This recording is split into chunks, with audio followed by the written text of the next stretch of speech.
De Lietse platenzaken hebben het dreig.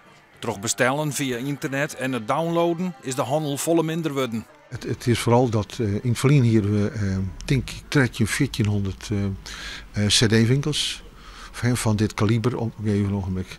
En er binnen nou in Nederland binnen nog tussen de 80 en de 100 zaken binnen van oor.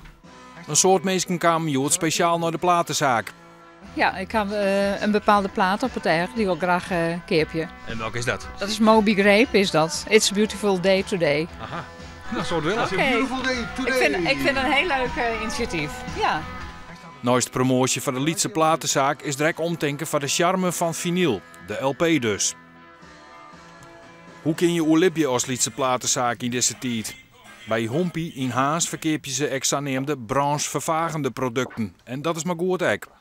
De platenzaken hebben het moeilijk en helemaal als je je alleen tot de platen richt, dan heb je een probleem, want alleen op platen kan je het niet meer verdienen tegenwoordig. Dus je moet heel veel bijproducten hebben. Een jaar of wat terug draaiden wij voor 90% op cd's. En dat is in de laatste 7, 8 jaar is dat nog maar, ik denk 25% van onze omzet bestaat nog maar uit muziek. Oren profiteren wel weer meer van het internet. Bij gelijks Fast and Furious Records in Haas. Een webshop die alleen nog op sneurs als winkeltje iepen is.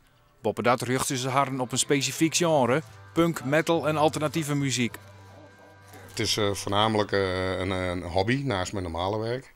En het is de liefde voor het vinyl en de soort muziek die wij verkopen. Ja. Vinyl, daar komt men nog wel veel voor? Ja, verkoopt beter als cd's op het heden.